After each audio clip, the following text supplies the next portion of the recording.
ఫిలిప్పీయులకు రాసిన పత్రిక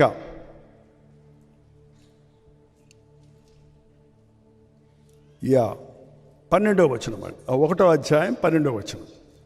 సోదరులారా, నాకు సంభవించిన సువార్త మరి ఎక్కువగా ప్రబలమగుటకే సమకూడి మీకు సహోదరులారా, నాకు సంభవించినవి నా జీవితంలో జరిగినవి సువార్త మరి ఎక్కువగా ప్రబలమగుటకే సమకూడనని మీరు తెలుసుకోగలవలెను. నాకు నా జీవితంలో జరిగిన ప్రతి సంభవము సువార్త విస్తరించడానికి దేవుడు వాటిని మలుచుకున్నాడు. మీ జీవితంలో సంభవాలు ఉన్నాయా లేవా? సంభవాలు ఉన్నాయా? స్తంభాల్లాగా ఉన్నారా? చెప్పండి. హెచ్చు తగ్గులు ఉన్నాయా లేవా? మార్పులు ఉన్నాయా లేవా? ఏంటండి, కలిమిలేములు ఉన్నాయా లేవా? కష్టదినాలు ఉన్నాయి, సంతోష దినాలు, దూషించబడిన దినాలు ఉన్నాయి, మెచ్చుకొనబడిన దినాలు ఉన్నాయి. ఏంటండి, అన్నీ పగలు రాత్రిలాగా, దుఃఖము సంతోషంలాగా ప్రతి వ్యక్తి జీవితంలో అన్నీ ఉంటాయి. కానీ క్రీస్తు లేని వాడికి సంతోషం ఎక్కువ వచ్చినా తంటే, దుఃఖం ఎక్కువ కలిగినా తంటే. తంట అంటే సంతోషం ఎక్కువైన వాళ్ళు దేవుణ్ణి మర్చిపోతాడు, దుఃఖం ఎక్కువైన వాళ్ళు కృంగిపోయి దేవుణ్ణి విడిచిపెట్టేస్తారు. కానీ నీ జీవితంలో దుఃఖం కలిగిందంటే అది దేవుడు నీ మేలు కొరకు కలుగు చేశాడు అని నమ్మితే, ఆ దుఃఖంలో నీకు పాఠం నేర్పిస్తున్నాడని నువ్వు గుర్తిస్తే, ఆ దుఃఖంలో నీవు ప్రభు వైపు మళ్ళుకోవాలని, మరింతగా ఆయన్ని పట్టుకోవాలని దేవుడు నీకు అది కలుగు చేశాడని నీవు గుర్తించి విశ్వసిస్తే నీ దుఃఖం ఆనందంగా మారుతుంది. నీ ఆనందంలో, నీ సమృద్ధిలో నువ్వు దేవుణ్ణి మరువకుండా ఇంకనూ దేవుణ్ణి స్తుతించగలిగితే నీ యొక్క మెట్టు నెక్స్ట్ లెవెల్కి నువ్వు వెళ్ళగలుగుతావు. చాలామందికి ఒక లెవెల్ ఆశీర్వాదాలు రాగానే, అంటే కష్టం తీరగానే, మీకు సింపుల్గా చెప్పేస్తే పోద్ది, బిడ్డ పుట్టే వరకు ప్రార్థన చేయండి పాస్టర్ గారు, ప్రార్థన చేయండి పాస్టర్ గారు, ప్రార్థన చేయండి పాస్టర్ గారు అంటారు. 7 సంవత్సరాలు అయింది, పిల్లలు లేరండి. ప్రార్థన చేసిన తర్వాత, మీరు ప్రార్థన చేసుకోమని చెప్పిన తర్వాత, దేవుడిని గర్భఫలం ఇచ్చిన తర్వాత, ఇప్పుడు చీటికి మాటికి స్కానింగ్కి వెళ్తారంట. గర్భవతులకి పని లేదు, పాట లేదు, వాళ్ళకి పాట లేదు, మీకు పాట లేదు. ఆ స్కానింగ్కి వెళ్తే వాళ్ళు ఇటు పక్క పడుకొని ఉంది బిడ్డ, అయ్యో ఇటు పక్క పడుకుందంట పాస్టర్ గారు, ఇలా వంకరగా తిరిగింది, అయ్యో వంకరగా ఉందంట, వంకరగా పడుద్దేమో నా బిడ్డ పాస్టర్ గారు, అయ్యో కడుపులో తిరుగుతుంటుందమ్మా. వాళ్ళు ఫోటో తీసినప్పుడు ఇటు చూస్తే ఇటు తీస్తాడు, అటు తీస్తే అటు తీస్తారు, అంతే. అదొద్ది గొడవ. దేవుడు తెలియదా అటు తిరగొద్దా? మరి బిడ్డ తిరగకపోతే అటు రబ్బర్ బొమ్మలా పుట్టుద్దా బిడ్డ? పుట్టగానే బిడ్డ ఫ్లెక్సిబుల్గా చక్కగా చేతులు కాళ్ళు కదుపుతుందంటే ముందే దానికి ఫిజియోథెరపీ జరుగుతుంది కడుపులో. తల్లి గర్భములో ఉన్నప్పుడే దేవుడు బిడ్డను చూశాడు, ఆ బిడ్డను రూపిస్తున్నాడు. ఆ బిడ్డ పుట్టేటప్పటికి ఒక చక్కటి బిడ్డను, ఇమ్యూన్ సిస్టమ్ ఎలాగ ఉంటుందంటే బిడ్డకు వచ్చిన అనారోగ్యాలు బిడ్డలోనే బాగుపడిపోయేటట్టు ఉంటాయి. బిడ్డలు కింద పడినా తలపగలతో మంచం మీద నుంచి నువ్వు పడు, 3 స్టిచ్లు వేయించుకుంటావు. దేవుడు అంత చక్కగా చేస్తే మనకేమో కంగారు. తీరా పుట్టిన తర్వాత మొదటి పుట్టినరోజు దాకా కొంచెం కావాలి పాస్టర్ గారు, ఆ తర్వాత మళ్ళీ కనపడరండి. ఎక్కడ మీ అబ్బాయి? నా మాట వింటలేదండి. అదేంటమ్మా, అభిషేకం పేరు పెట్టావు కదా, యేసుదాసు అని పేరు పెట్టావు కదా, నన్ను చేయమంటారండి, రావట్లేదు అంటారు. ఏంటండి, ఈ రోజున ఎంతమంది తల్లులు మీరు మొక్కుకున్న బిడ్డల్ని సాతానికి అప్పచెప్పారో? చెయ్యెత్తమంటే బాగోదు, కానీ ఈరోజు అడగండి, నా సాతానా నా బిడ్డ నాకు ఇచ్చేయని. వాడు ఎవడో, ఇదిగో నా యేసయ్య చెప్పింది, నేను గుద్దిచ్చి నా బిడ్డను నేను తీసుకుంటానని యేసయ్య పాదాలు పట్టుకొని మొరపెట్టండి, దేవుడు ఏడిపిస్తాడు. ఒకటండి, క్రైస్తవ జీవితం అనేది వన్స్ ఫర్ ఆల్ భక్తి కాదండి. ఇది ఒకసారి నేను రక్షించబడ్డాను కాబట్టి ఆటోమేటిక్గా నేను ఇంకా గ్యారంటీగా పరలోకం వెళ్ళిపోతాను, ఒకసారి దేవుడు నాకు మేలు చేశాడు కాబట్టి జీవితకాలం అంతా ఆయన నాకు మేలు చేస్తూనే ఉండాలి అని అంటానికి కుదరదు. కత్తి మీద సాము అంటారు చూడండి. కత్తి మీద సాము అంటే ఏంటండి? కత్తి మీద నడవాలంట. ఎట్లా నడుపుతాడు చెప్పండి? కేర్లెస్గా నడిచాడా కట్ అయిపోతుంది. తాడు కట్టుకొని నడుస్తారు చూసారా, తాడు మీద. ఆ తాడు మీద నడిచేవాడు అసలు ఇది ఇంపాసిబుల్, అది నడవటం. మనకైతే అద్భుతంగా ఉంటుంది, ఆశ్చర్యంగా ఉంటుంది. కానీ వాడు నడుస్తున్నప్పుడు వాడు బ్యాలెన్స్ చేసుకుంటాడు. నువ్వు నవ్వావని నవ్వావే అన్నావనుకో, డబ్బాలు కింద పడతాడు వాడు. ఈ అదుటోడు నవ్వినా, వాడు ఏడ్చినా, వాడు ఎగతాళి చేసినా, కింద ఏం జరుగుతున్నా దృష్టి ఎక్కడ ఉంటుంది? గోల్ అక్కడ పెట్టుకొని నడిస్తే ఆ తీగ మీద. అది యేసయ్య కొరకు బతికే జీవితం. నేను యేసు ప్రభువు బాగా ప్రార్థన చేసుకోవాలనుకుంటున్నాను. ఇక నుంచి దేవునికి నమ్మకంగా ఉండాలనుకుంటున్నాను. కానీ మా అమ్మ ఊరుకోదు, మా ఆయన వద్దన్నాడు, మా పిల్లోడు నేను ఇంటికే రానన్నాడు. ఏంటంటే చాలామంది వాళ్ళ పరిస్థితుల ప్రభావానికి లొంగుతున్నారు కానీ దేవునికి లోబడటం లేదు. నా 52 సంవత్సరాల పరిచర్య విధానంలో నేను కనుగొన్న కొన్ని సత్యాలు, నేను నేర్చుకున్న కొన్ని విషయాలు, నన్ను వాటి ద్వారా నడిపించి నన్ను స్థిరపరిచిన నా ప్రభువు చేసిన విషయాలు, ఆ పరిచర్య విధానాలు ఈరోజు ఈ సభా వేదికగా మీతో చెప్పాలనిపిస్తుందండి. ఎందుకంటే ఈరోజు పరిచర్యలు ఎలా ఉన్నాయంటే ఇది పౌలు దినాల్లోనే ఉన్నాయి. ఫిలిప్పీయులకు రాసిన పత్రిక 1వ అధ్యాయం 15వ వచనం, కొందరు అసూయ చేతను, కొందరు కలహబుద్ధి చేతను, మరికొందరు మంచి బుద్ధి చేతను క్రీస్తును ప్రకటించుచున్నారు. ఎంతమంది క్రీస్తును ప్రకటిస్తున్నారు ఇవాళ. పాస్టర్లకు కొదువే లేదు. మరి ముఖ్యంగా మన ఆంధ్రప్రదేశ్, తెలంగాణలో, ఆంధ్రప్రదేశ్ మరి ముఖ్యంగా పాస్టర్ గారులు అనే వాటికి కొదువే లేదు. పాస్టరు అనేది వాడే పదం ఇంతకుముందు పురుషులకే వాడేవారు. ఇప్పుడు స్త్రీలు కూడా పాస్టర్లను పెట్టుకుంటున్నారు. ఎక్కడ బైబిల్లో లేదా పదం? ఏంటండి? పంతులు గారి భార్య పంతులమ్మ గారు అయినట్టు, డాక్టర్ గారి భార్య డాక్టర్ అమ్మ గారు అయినట్టు, పాస్టర్ గారి భార్య పాస్టర్ అమ్మ గారు అయిపోద్దా? కుదరదు. ఆయన 6 సంవత్సరాలు కష్టపడి డాక్టర్ అయితే నువ్వేందో 1వ క్లాస్ చదువుకొని 10వ క్లాస్ ఫెయిల్ అయ్యి వచ్చి పెళ్లి చేసుకొని నువ్వు ఆటోమేటిక్గా నేను డాక్టర్ అమ్మనంటే అదట్టు కుదురుద్ది. ఏంటండి? ఎప్పుడు ఇది చాలా జాగ్రత్తగా గమనించాలి. ఇవాళ ఊరికే డిగ్రీలు పెట్టేసుకోరు. రెవరెండు, డాక్టరు, అపోస్తలుడు అని పెట్టేసుకుంటున్నారు. ముందు వెనక తగిలించుకోవటం. ఇంటర్నేషనల్ స్పీకరు, ఎప్పుడోసారి వెళ్ళుంటాడు ఏదో దేశానికి, దాన్ని పెట్టి ఇంటర్నేషనల్ స్పీకరు. ఇప్పుడు ఏమైందంటే ఇంటర్నేషనల్ ఏముంది? మనకంటే ఎక్కువ మన ప్రైమ్ మినిస్టర్ వెళ్ళి వస్తున్నాడు, దేశాలన్నీ తిరిగి వస్తున్నాడు. ఆయన పెద్ద పెట్టుకోవచ్చు బోర్డు కావాలంటే. వీటికి ఆర్భాటాలకు అట్టహాసాలకు ఇస్తున్నారు. దేవుణ్ణి ఎరిగిన వారు దేవునిని బట్టి అతిశయిస్తారు. నేనేమై ఉన్నానో అది దేవుని కృప వలన అయి ఉన్నాను. కొందరు అసూయ చేత, కొందరు కలహబుద్ధి చేత.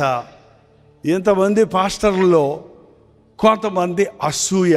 పాస్టర్కి పాస్టర్ మీద అసూయ. ఎంత భయంకరం అంటే. మనం బోధించే బోధ ఏంటండి? ప్రేమించండి, నీ తోటి వారిని ప్రేమించు, సేవకుడా నీ తోటి సేవకుడిని ప్రేమించు. వాళ్ళది వేరే చర్చ అయితే అయ్యి ఉండునుగాక, వారి పద్ధతులు వేరైతే ఉండునుగాక. కొన్ని విషయాల్లో వారు ప్రత్యేకత చూపిస్తారు. కొంతమంది పరిశుద్ధాత్మల గురించి ఎక్కువ చెప్తారు, కొంతమంది సంగీతానికి ప్రాధాన్యత ఇస్తారు, కొంతమందికి నిక్కచ్చిగా వాక్యం చెప్పాలంటారు, కొంతమంది పాతపాల పద్ధతులు ఆరాధిస్తారు, కొంతమంది ఇప్పుడు యూత్ని రక్షణ నడిపించడానికి లేటెస్ట్ టెక్నాలజీని వాడి మరింతగా ఆకర్షణగా పరిచయం చేస్తారు. ఎవరికి ఇవ్వబడిన తలాంతులు వాడు వాడుకొని ఎవరు ఏది చేసినా అందరం ఏ నామంలో చేస్తున్నాం? యేసు ప్రభువు నామములోనే.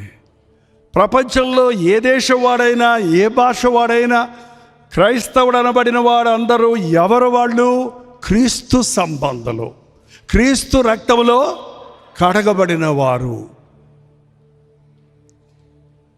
సంఘాలకు వెళ్ళి ప్రభువుని ఆరాధించుకొని ప్రభువుని నమ్మేది మనం ఎందుకు? నమ్ముకునేది ఎందుకు? ఈ లోకంలో ఉద్యోగాలు ఉంటాయి, ఈ లోకంలో ఆశీర్వాదాలు ఉంటాయి, ఈ లోకంలో మనం అడిగినన్ని దేవుడు ఇస్తాడన్నందుక ఈ లోక సంబంధమైన విషయాల కొరకే మనం ప్రభువుని నమ్ముకునే వారమైతే ఈ లోకంలో ఉన్న వారికంటే అందరికంటే దౌర్భాగ్యం అవుతామని పౌలు అన్నాడు. ఈ సోషల్ మీడియా వచ్చాకండి చాలామంది, సరే అక్కడికి వెళ్తాను రండి ఒకసారి, అసూయతో చేస్తున్నారు. ఒకసారి మళ్ళీ చదువుతాం చూడండి, అక్కడ ఫిలిప్పీలు రాసిన పత్రికలో 17వ వచనంలో 1:17, కొందరు అసూయ చేతను, కొందరు కలహబుద్ధి చేతను. కలహబుద్ధి అంటే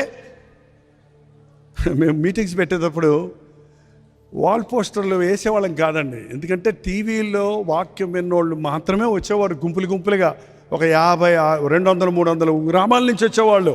విజయవాడ మీటింగ్ విజయవాడ వాళ్ళు ఉండేవారు, ఎక్కువ మంది ఉండేవారు కాదు. విజయవాడ చుట్టుపక్కల గ్రామాల నుంచి ట్రాక్టర్లు వేసుకొని, కార్లు వేసుకొని, బైకులు వేసుకొని, ఆటోలు కట్టించుకొని వచ్చేవాళ్ళు.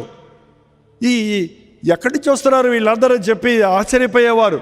ఆ లోకల్ చర్చెస్ ఆ రోజుల్లో కూడా ఈయనేదో చర్చి పెట్టేస్తాడు కాబోలు అని చెప్పి ఒక్క బోర్డు అక్కడ తగిలించేవాళ్ళు మీటింగ్ స్థలంలో కనపడాలని. అది పీకేసేవాళ్ళు. అది పీకేస్తే ఎట్ట జరిపిస్తారో చూద్దాం. చర్చిలో అనౌన్స్మెంట్ చేశారు కొన్ని ఊర్లో, ఎవరు వెళ్ళకూడదు ఆ చర్చి జైపాల్ మీటింగ్కి వెళ్తున్నారు. ఎవరు వెళ్ళకూడదంటే ఎక్కువ మంది వచ్చారండి. అసలు పాపం తెలియదు మీటింగ్ జరుగుతుంది. పాస్టర్ గారు చెప్పిన మళ్ళీ అందరూ తెలిసిపోయింది. ఏంటండి, నేను ఇంతవరకు ఎక్కడ చర్చిలు పెట్టలేదండి.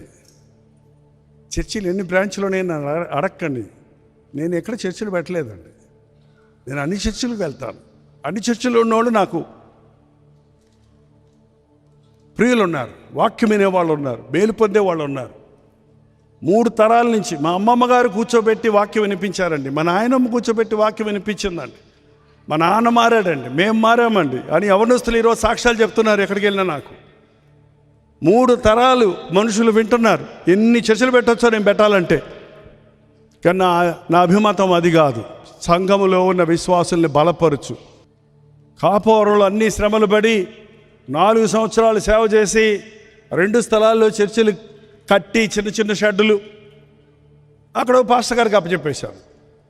చిత్తూరులో ఇంచుమించు ఎన్ని సంవత్సరాలు వెళ్ళి ఉంటాను చిత్తూరుకి, 7, 8 years, 10 years ఎవ్రీ మంత్ గెట్ టుగెదర్లు పెట్టి అక్కడ ఒక చిన్న సంఘం స్థాపించి అక్కడ ఒక పాస్టర్కి అప్పచెప్పేశాను. ఆయన పాస్టర్ గారే ఆ సంఘానికి ఇన్ఛార్జ్.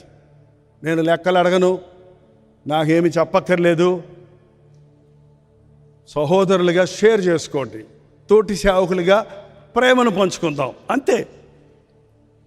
అంతేనండి. ఊరికి వెళ్తే ఈరోజు నేను చర్చిలు పెట్టుకుంటే జైపాల్ గారి చర్చ్ అని బోర్డు పెడితే చాలు, చాలా చర్చిలు కట్టేసుకోవచ్చు. పరువు మాత్రం ఉండదు నాకు ఇక. అది దేవుని పద్ధతి కాదు. సంఘ భేదము రావద్దు, నా బోధ అదే, నేను చేసేది అదే. మీరే సంఘంలో అయినా ఉండండి, దేవునికి నమ్మకంగా ఉన్నావా లేదా. నా పరిచర్యలో రక్షించబడిన 41 సంవత్సరాల పరిచర్యలో 51 సంవత్సరాల పరిచర్యలో రక్షించబడిన వారిలో ఎన్ని వందల మంది పాస్టర్లు ఉన్నారో నేను ఇప్పుడు లెక్క పెట్టలేనండి. ఎంతోమంది ఆ రోజుల్లో ఉన్న యవనస్తులు ఈ రోజున సేవకులుగా ఉన్నారు. నాకంటే గొప్ప పేరు పొందిన సేవకులుగా ఉన్నారు, టీవీ ప్రీచర్స్గా ఉన్నారు, పెద్ద చర్చెస్ కట్టుకున్నారు, ఇండివిజువల్ మినిస్ట్రీస్ చేస్తున్నారు. కొందరు చిన్న మినిస్ట్రీ చేసుకుంటారు, కొందరు మాలుమూలు చేసుకుంటారు, కొందరు పట్టణాల్లో చేస్తున్నారు. I'm not bothered about it. ఎందుకంటే నాకు ఇవ్వబడిన సువార్త నేను ప్రకటించాను, ఆ సువార్తను వారు స్వీకరించారు. నేను లోబడితే నన్ను దీవించిన దేవుడు నువ్వు లోబడితే నిన్ను దీవిస్తాడు, నీ బిడ్డలు లోబడితే నీ బిడ్డలే దీవిస్తాడు. ఇందులో అసూయపడాల్సిందేముంది? అరే నా కళ్ళ ముందు పెరిగి నాకే పెద్ద గొప్పోడు అయిపోయావారా, నీ సంగతి అంతు చూస్తానురా. నీ కళ్ళ ముందు పెరిగిన బిడ్డ నీకంటే గొప్పవాడైతే నీకు సంతోషం కదా, నీకు అసూయ ఎందుకు ఉంటుంది? కానీ సేవలో అసూయ, సంఘంలో ఉన్న విశ్వాసుల్లో అసూయ. విశ్వాసులారా, మా పాస్టర్ గారు నన్ను కోయర్లో చేర్చుకోలేదు, మా పాస్టర్ గారు నన్ను సంఘ పెద్దగా చేయలేదు, మా పాస్టర్ గారు నాకు వందనాలు చెప్పలేదు. పాస్టర్ గారు నీకు వందనాలు చెప్పాలా? ఎక్కడుందమ్మా అది? నువ్వు 1000 రూపాయలు ఇచ్చానుగా, నేను 1000 రూపాయలు ఇస్తే నీకు వందనాలు చెప్తారా? 10,000 ఇస్తే చెప్తారు. 10,000 ఇస్తే చెప్తారు వందనాలు. 1,00,000 ఇస్తే తీసుకుంటారు ఫోటో. 10 లక్షలు ఇస్తే వస్తారు ఇంటికి. ఇదేందో బుక్ చేసేసుకుంటున్నారండి. ఇదేందో ఏదండి ఇది? అరే, రోడ్డు మీద ఉన్నోడి దగ్గరతో వెళ్తే, నేను సంఘంలో కానుకలేసే విశ్వాసి ఎంతో, ఆ రోడ్డు మీద కూర్చున్నోడితో కూడా అంతే ప్రేమతో మాట్లాడతా. అతని కోసం ఎలా భారంతో ప్రార్థన చేస్తామో, ఆ బెగ్గర్తో కూడా నేను అట్లాగే ప్రేమతో పక్కన కూర్చొని మాట్లాడతాను. కావాలంటే ఆనందమే వేరు. అతనికి ఉన్నది ఆత్మే, ఆ లక్షాధికారికి ఉన్నది ఆత్మే. వాళ్ళకి డబ్బులు ఈ లోకరీతిగా ఉంది, కానీ దేవుని దృష్టిలో ఈ ఆత్మకి ఆ ఆత్మకి ఒకే విలువ. ప్రతి మనిషిని దేవుడు గౌరవిస్తున్నాడు. నిజమైన సేవకుడు ప్రతి వ్యక్తిని పట్టించుకుంటాడు. పేదలని, ధనవంతులని, విద్యాహీనులని తేడా లేదు. అదే నా జీవితంలో నేను నేర్చుకుంది. విద్యావంతుల మధ్య సేవ చేశాను, ఎడ్యుకేటెడ్ మధ్య సేవ చేశాను, పల్లెటూరు వాళ్ళ మధ్య సేవ చేశాను, పేదవాళ్ళ మధ్య సేవ చేశాను. చుట్టుకోవడానికి ఒక గుడ్డ కూడా లేని ఇరుళా జాతిలో ఉన్న ఆ కొండ జాతుల వాళ్ళ దగ్గర, యాస భాష మాట్లాడే వారి దగ్గర సేవ చేశాను. ఎండిపోయిన డొక్కుల్లాగా ఉంటారు వాళ్ళు. పాపం ఆ కొండల్లో ఎక్కడో కొండ శిఖరం మీద ఉంటారు. వాళ్ళ దగ్గరికి వెళ్ళాలంటే 5-6 గంటలు ఎక్కి వెళ్ళాలి. అంతా ఎక్కి వెళ్తే 10 మందే ఉంటారు అక్కడ. 10 మంది కోసం ఇన్ని గంటల ప్రయాస అనుకోలేదు. 10 మందిని కాదు, ఒక్కడిని సంపాదించిన ప్రభు కొరకు ఈ లోకంలో ఉన్నదంతా ఎంత విలువో దేవుని దృష్టిలో ఒక్క ఆత్మ విషయం. ఒకడు తన ప్రాణాన్ని పోగొట్టుకొని లోకమంతా సంపాదించుకుంటే వాడికి ఏమీ ప్రయోజనము? ఒక పాపిని పరలోకానికి చేర్చగలిగితే దాని కొరకు ఎంత ప్రయాసపడినా నష్టం కాదండి. ఇవాళ సేవ విధానంలో అసూయలు, కలహబుద్ధి, పోటీ, కాంపిటేటివ్ స్పిరిట్. ఆయనకంటే నేను గొప్ప వస్తున్నాను అవ్వాలి, మా సంఘం పెద్ద సంఘం, మా సంఘం మంచి సంఘం, మా సంఘం నిజమైన సంఘం, మా బోధ ఖచ్చితమైన బోధ అని ఈ రోజున ఇండైరెక్ట్గా బోధకుల మధ్య, సేవకుల మధ్య, సంఘాల మధ్య తేడాలు కనపడుతున్నాయి. కనుక ఐక్యత లేని చోట పరిశుద్ధాత్మ కార్యాలు జరగవండి. అద్భుత కార్యాలు జరగాలంటే దేవుని బిడ్డలు ఏక మనస్కులై ఉండాలి. పౌలు అంటున్నాడు, అసూయ చేత, కలహ చేత, కొందరు మంచి బుద్ధి చేత. కొందరు మంచి వాళ్ళు ఉన్నారు, మంచి సేవకులు లేరనొద్దు. మంచి సేవకులు ఉన్నారు. మంచి సేవకుడు ఎవరో, దొంగ సేవకుడు ఎవరో, ఒరిజినల్ ఏదో, నకిలీ ఏదో తెలుసుకోలేని పరిస్థితుల్లో ఉన్నాయి ఇవాళ. నేను ఇక్కడ 2 యాపిల్స్ పెట్టి ఇందులో ఏది ఒరిజినల్ ఏది ఫేక్ చెప్పమంటే మీరు ఎంత పరీక్షించినా చెప్పలేనంత అలాగే దింపేస్తారు. బట్ ముక్కు దగ్గర పెట్టుకుంటే మాత్రం ప్లాస్టిక్ కోసం వస్తుందా, యాపిల్ అవసరం వస్తుందా తెలిసిపోద్ది. లేదా కత్తి తీసుకొని కొంచెం లోపల కోస్తే మాత్రం అది ఒరిజినలా డూప్లికేటా అని తెలిసిపోతుంది. మనం దీంట్లో ఉండక్కర్లేదండి. ఏది ఒరిజినల్ ఏది ఫేకు అనేది దేవునితో సరిగా ఉన్నవాడికి దేవుడు ఆ విచక్షణ జ్ఞానం ఇస్తాడు. ఏవి నీచమైనవో, ఏవి ఘనమైనవో నీవు గుర్తుపట్టగలిగిన ఎడల నీవు నా సేవకుడివై ఉంటావు అని ప్రభు చెప్పాడు. ప్రతి విశ్వాసి అంచెదనాల్లో అన్ని బోధలు నమ్మకండి. అంచెదనముల్లో అనేకమైన అబద్ధ బోధకులు బయలుదేరారు. కాబట్టి ప్రతి ఆత్మను పరిశీలించండి. సర్చ్ ద స్క్రిప్చర్స్, లేఖనాలను పరిశీలించండి. బెరయా సంఘస్థులు ఎంతమంది వాక్యం చెప్పి వెళ్ళినా, పౌలు శీలల వంటి భక్తులు వెళ్ళి చెప్పినా, వాళ్ళు లేఖనాలు తీసి వారు చెప్పిన మాటలు అందులో ఉన్నవా లేవా అని పరిశీలించగా నమ్మేవారు కాదట. విచిత్రం ఏంటంటే ఇవాళ క్రైస్తవులు బైబిల్ చదవటం లేదండి. ఎవరు చదువుతారో తెలుసా బైబిల్లో? ఏం తెలియదు మీకు, నీకెందుకు రానా? ఎవరు చదువుతున్నారో తెలుసా? భలే చెప్పావు నేను. ఎవరండి?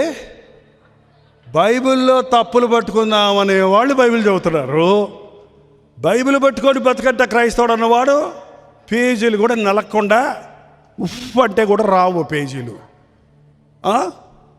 ఎంత దరిద్రం ఇది! ఈ రోజు నుంచి దయచేసి కొత్త సంవత్సరంలో బైబిల్ చదవండి. ఈ బైబిలే నన్ను బతికిచ్చింది. విలువలేని జైపాలుకు విలువ ఇచ్చింది ఏంటో తెలుసా? ఈ బైబిల్ నా చేతిలో పెట్టిన రోజు నుండి ఈ రోజు వరకు నాకు ఎక్కడికి వెళ్ళినా మర్యాద.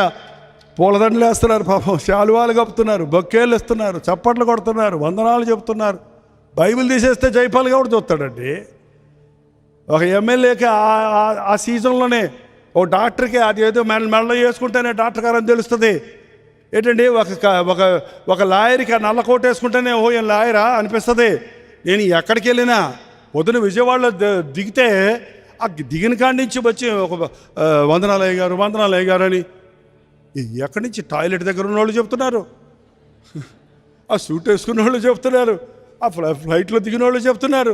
అందరికీ మైగారంటే వందనాలండి. మీకు అందరికీ నేను ఎట తెలిసినైనా ఏంటండి, ఎక్కడికి వెళ్ళినా దేవుని కృప. కారణం దేవుని వాక్యం ఇచ్చినది. వాక్యాన్ని బతికి చూపించండి. భక్తికి 3 రోజులు భక్తిని ఆచరించి మొదలుపెట్టేది కాదు, 40 రోజులు పాటించి వదిలిపెట్టేది కాదు. మరణము వరకు నమ్మకముగా ఉండు, నేను నీకు జీవ కిరీటం ఇస్తానన్నాడు. మంచి సేవకులు ఉన్నారండి, మంచి సేవకులు ఉన్నారు. Don't judge them but their outward appearance. వారి బహిరంగమైనటువంటి, ప్రభు చెప్పాడు కదండి, నరుడు పైరూపమును లక్ష్య పెట్టును, దేవుడు హృదయమును లక్ష్య పెట్టును. ఇంకా పౌలు చెప్తున్న మాట నేను ముగిస్తాను చూడండి. శుద్ధ మనసుతో కాక కక్షతో క్రీస్తుని ప్రకటిస్తున్నారు. ఆయననేమి అయితే నేను ప్రేమతో ప్రకటిస్తున్నాను. సువార్త ప్రకటన ప్రేమను బట్టి జరగాలండి. కొన్ని ముఖ్యమైన మాటలు చెప్తున్నాను, మీ మనసులో పడేసుకోండి. నా యేసయ్య ప్రేమను నేను జుర్రుకునే కొద్దీ దేవుని బిడ్డల్ని ప్రేమించడం నేను నేర్చుకున్నానండి. దేవుడు ప్రేమించిన వారిని ప్రేమించడం నేర్చుకున్నాను.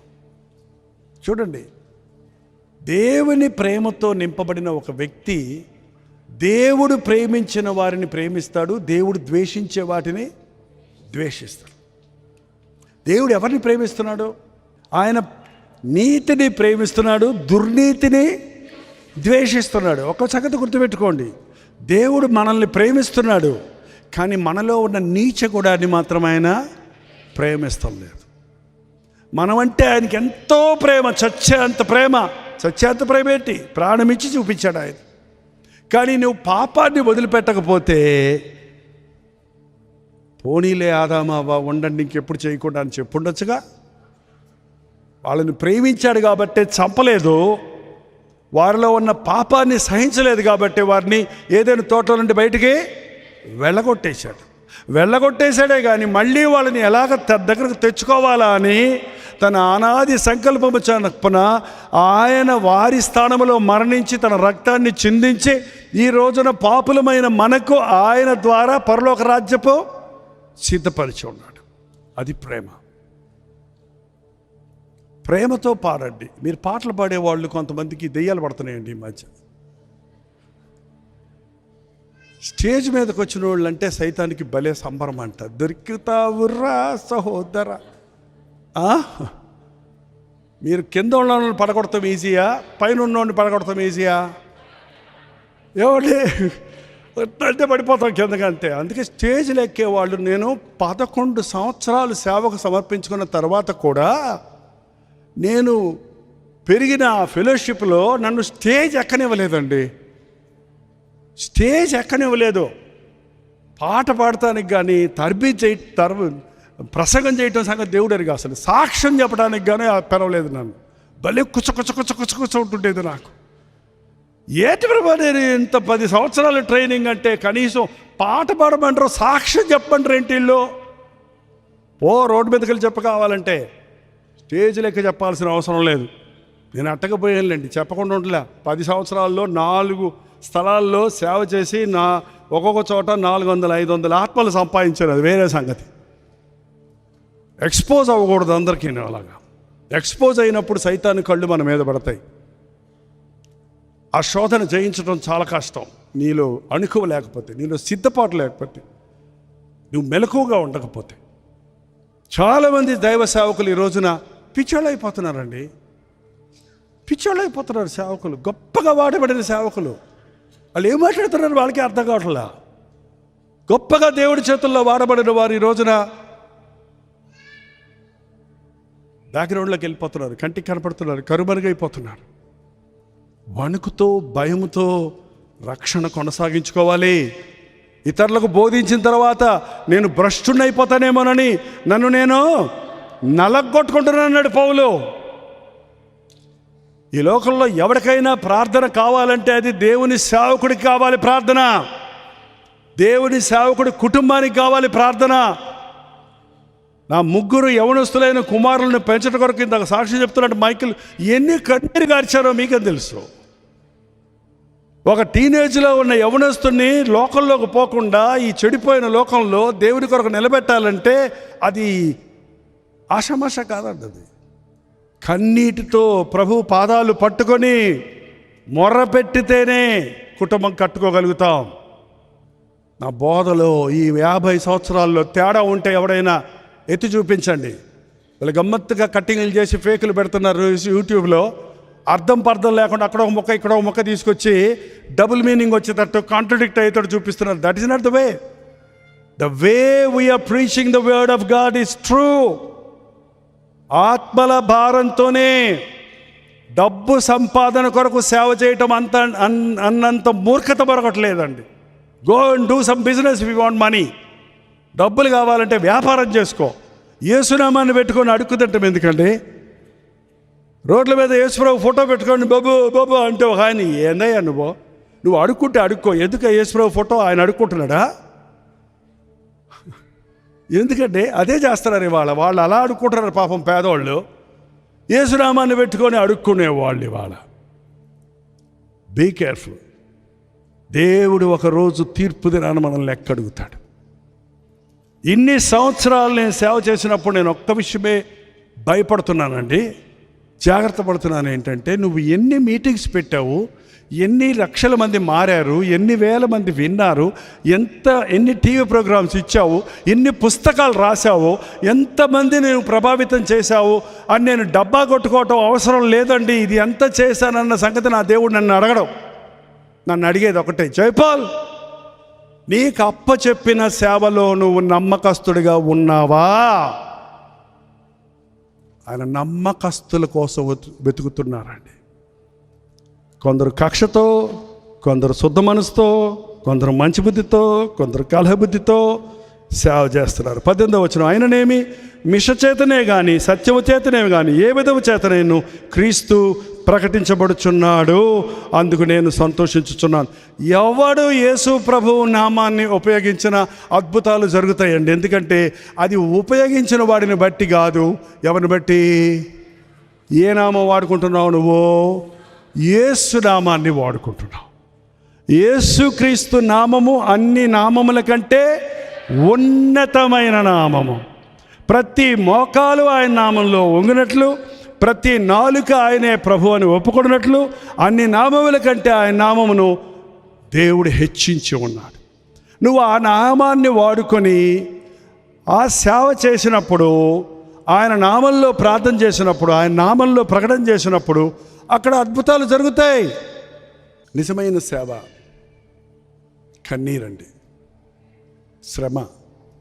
పిడికలు గింజలు పట్టుకొని కన్నీటితో విత్తువాడు సంతోషంతో, కన్నీరు కార్చకుండా పంట లేదు. కన్నీటితోనే సంపాదించాను నేను ఆత్మల్ని. కన్నీటితో ప్రార్థించడం నాకు చాలా ఇష్టం. కన్నీటి ప్రార్థన అనేది తెచ్చుకుంటే వచ్చేది కాదు.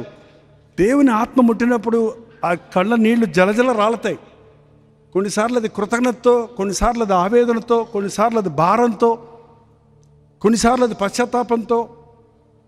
ఎందుకంటే క్రీస్తు రక్తములో కడగబడాలంటే నలిగిన హృదయం మనకు కావాలి. కన్నీరు ఎప్పుడు వస్తాయి? హృదయం కదిలితేనే వస్తాయి. హృదయం కదలకుండా చేసే సేవ, కష్టపడకుండా సేవ చేసేది సేవ కాదండి. సేవ అంటే లాభం కాదు, త్యాగం. సేవ అంటే లాభం కాదు, త్యాగం. నేను ఇంకొక మాట మీరందరూ నిలబడితే, ఈరోజు పరిశుద్ధాత్ముడు నాలో ఒక కార్యం జరగాలి. నేను 30 సంవత్సరాల క్రైస్తవం ఉన్నాం, 10 సంవత్సరాల క్రైస్తవం ఉన్నాం, 20 సంవత్సరాల క్రైస్తవం ఉన్నాం, కొత్తగా రక్షించబడిన వ్యక్తిను. ఈ రోజు నుంచి నా జీవితంలో పరిపూర్ణమైన స్వస్థత, విడుదల, రక్షణ కావాలన్నవారు మీ చేయి ఎత్తి పెట్టండి. ఈ రోజు నుంచి నేను నిజ క్రైస్తవుడిగా జీవించాలని ఆశపడుతున్నాను.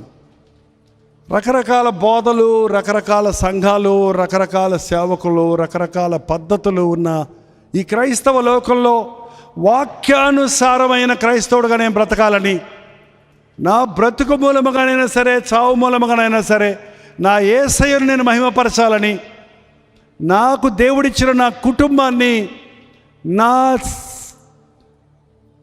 భార్య బిడ్డలను, నా ఇంటి వారిని ప్రభు కొరకు సంపాదించాలని నేను ఆశపడుతున్నానన్న వారు అలాగే మీ కుడి చేతి చూపించండి.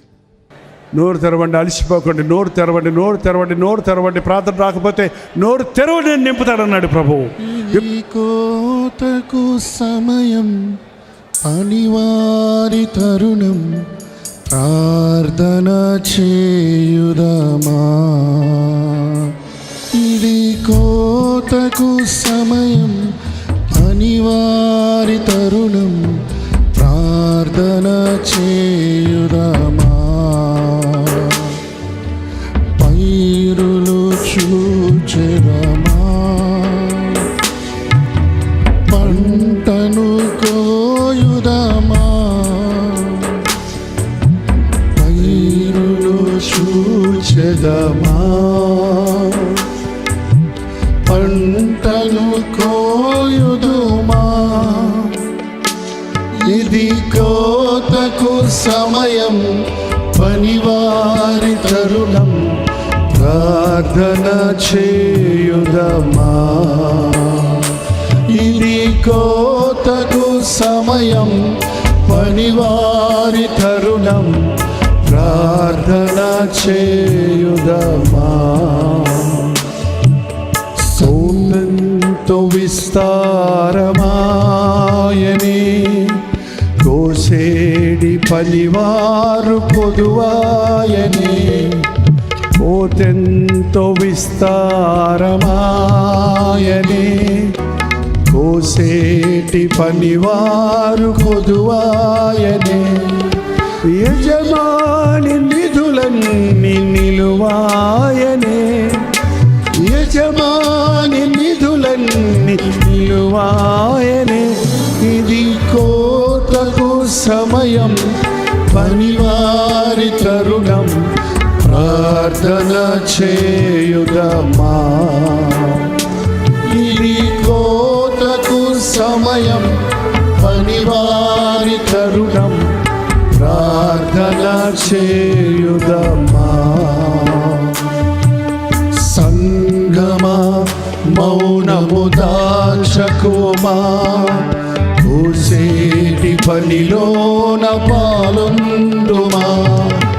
సంగమా మౌనము దాచకుమా, కోసేటి పనిలోన పాలొందుమా. యజమాని నిధులన్నీ నీవే కదా, యజమాని నిధులన్నీ నీవే కదా. ఇది కోతకు సమయం, పనివారి తరుణం, ప్రార్థన చేయుదమా.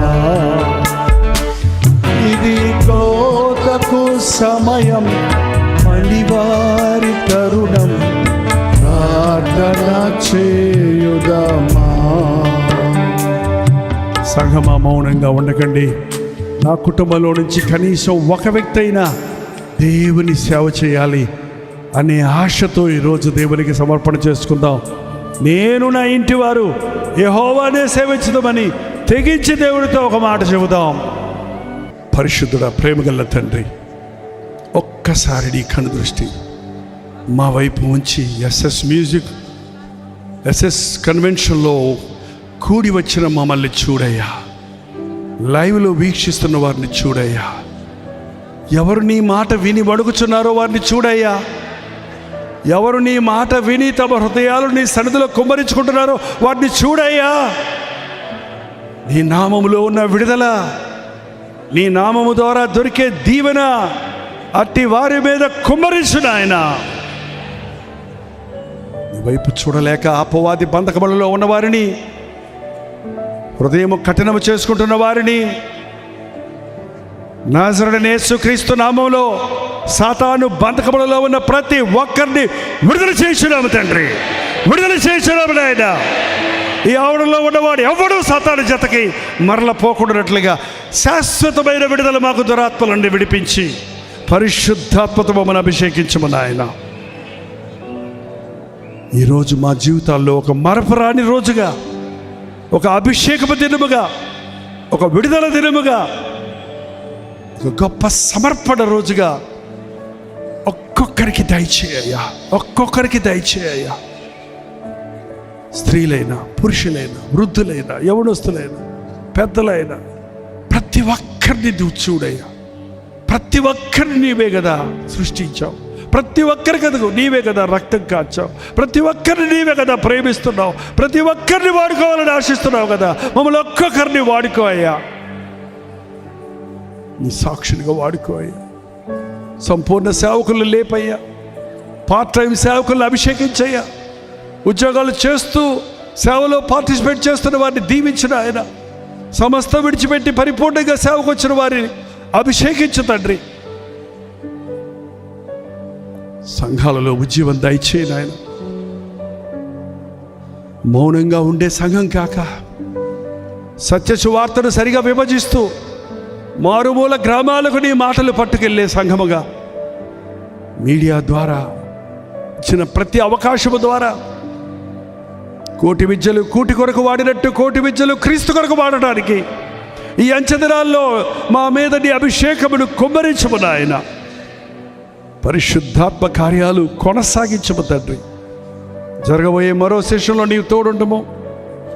కొందరు వెళుచున్నప్పుడు వారికి తోడుండి పరిశుద్ధాత్మ కార్యములు ఈ రాత్రి వారు రుచి చూచు వరకు నీ పాదాలు పట్టుకొని ప్రార్థించినట్లుగా సహాయము చేయము. నిశ్చితమైతే నిరాకడ ఆలస్యమైతే మరల ఇలా ముఖాముఖిగా కలుసుకున్నట్టుకు సహాయం చేయమని యేసుక్రీస్తు నామములో అడుగుచున్నాము తండ్రి. ఆమేన్, ఆమేన్, ఆమేన్.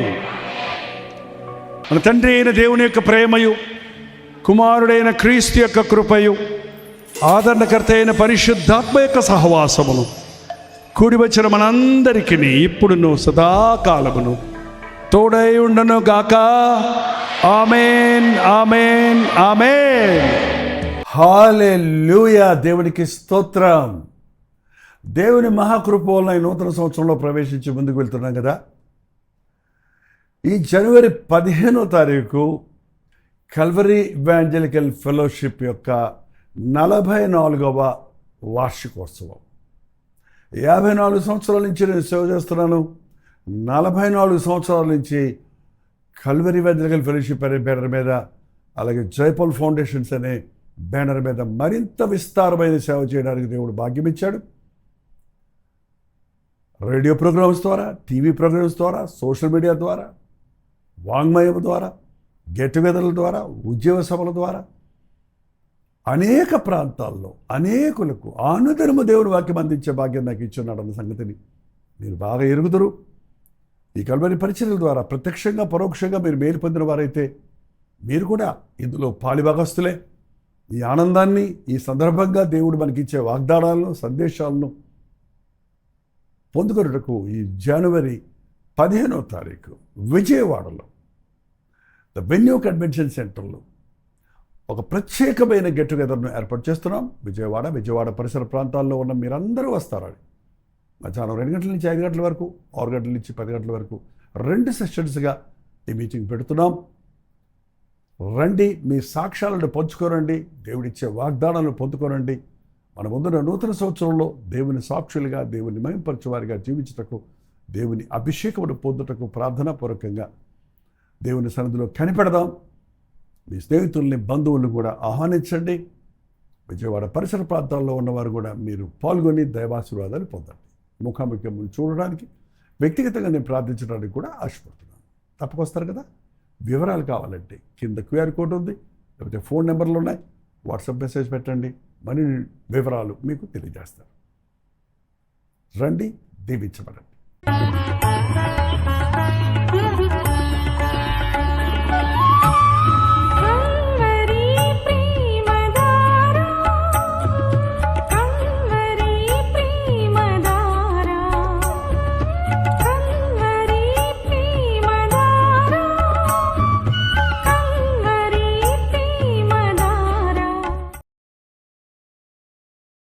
హల్లెలూయా.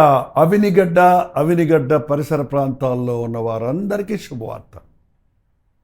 ప్రభు చిత్తమైతే ఈ జనవరి 16వ తారీఖు అవినిగడ్డలో, కృష్ణా జిల్లాలో వన్ డే గెట్ టుగెదర్ ప్రత్యేకంగా ఏర్పాటు చేస్తున్నాం. కల్వరి దర్శనం టీవీ కార్యక్రమాలు వీక్షిస్తున్న మిమ్మల్ని అందరినీ, కల్వరి ప్రతిధ్వనిలో పాల్గొంటున్న, సోషల్ మీడియా ద్వారా దేవుని వాక్యాన్ని వింటున్న మిమ్మల్ని అందరినీ ముఖాముఖిగా చూడాలని, వ్యక్తిగతంగా ప్రార్థించాలని, మనందరం కలిసి దేవుని వాక్యాన్ని ధ్యానించి ఆధ్యాత్మికంగా ఈ నూతన సంవత్సరంలో బలపడి ముందుకు సాగినట్లుగా దేవుని అభిషేకమును పొందుకున్నటకు ఈ వన్ డే గెట్ టుగెదర్ను ఏర్పాటు చేస్తున్నాం.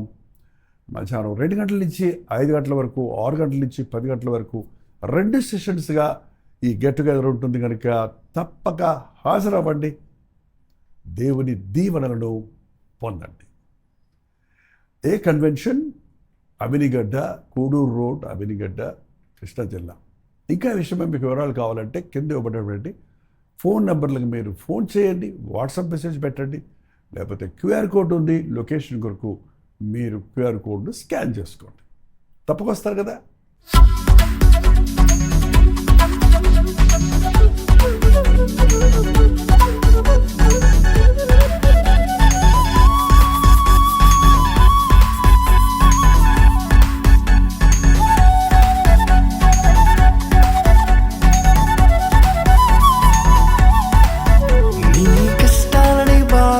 శ్రమలన్నీ తీర్చే అనాథుడు యేసే. నీ కష్టాలని బాధలన్నీ శ్రమలన్నీ తీర్చే అనాథుడు